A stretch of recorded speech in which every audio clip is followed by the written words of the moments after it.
வணக்கம் நண்பர்களே.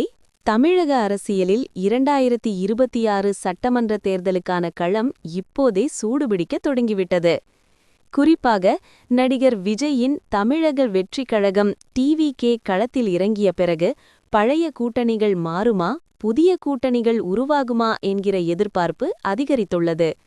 இதில் முக்கியமான விஷயம் என்னவென்றால், ராகுல் காந்தியின் காங்கிரஸ் கட்சிக்கும் விஜய்க்கும் இடையே ஒரு ரகசிய புரிதல் இருக்கிறதா என்பதுதான். திமுக கூட்டணியில் காங்கிரஸ் நீண்ட காலமாக இருந்து வருகிறது. ஆனால் சமீப காலமாக தொகுதி பங்கீட்டில் இரு கட்சிகளுக்கும் இடையே இழுபறி விடவுகிறது. காங்கிரஸ் கேட்கும் தொகுதிகளை விட குறைவான இடங்களையே கொடுக்க ஸ்டாலின் தரப்பு விரும்புவதாக தெரிகிறது. இதனால் அதிருப்தியில் இருக்கும் காங்கிரஸை தன் பக்கம் இழுக்க விஜய் காய் நகர்த்துகிறாரா என்ற கேள்வி எழுகிறது. கடந்த சில மாதங்களுக்கு முன் தமிழகத்தில் நடந்த சில துயர சம்பவங்களின் போது ராகுல் காந்தி நேரடியாக விஜயை தொடர்பு கொண்டு பேசியதாக செய்திகள் வெளியானது.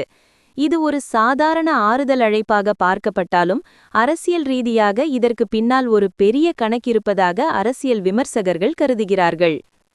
திமுகவை எதிர்க்க வேண்டுமென்றால் ஒரு வலுவான கூட்டணி தேவை என்பதை விஜய் உணர்ந்துள்ளார். விஜயின் அரசியல் வருகையை ஆரம்பத்தில் திமுக பெரிதாக கண்டுகொள்ளவில்லை. ஆனால் சமீபத்திய கூட்டங்களில் விஜய் நேரடியாக திமுகவை ஊழல் கட்சி என்றும் நிர்வாக திறமையற்ற அரசு என்றும் விமர்சிக்க தொடங்கியுள்ளார். இதற்கு பதிலடியாக திமுக வரலாறு தெரியாதவர்கள் பேசுகிறார்கள் என ஸ்டாலினும், விஜயின் கட்சி ஒரு பயனில்லாத அமைப்பு என உதயநிதியும் காட்டமாக விமர்சித்து வருகின்றனர்.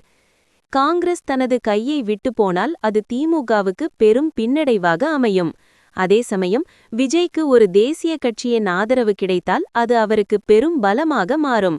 2026இல் ராகுல் விஜய் கைகோர்ப்பார்களா அல்லது ஸ்டாலின் தனது கூட்டணி கோட்டையை காப்பாரா? பொறுத்திருந்து பார்ப்போம்.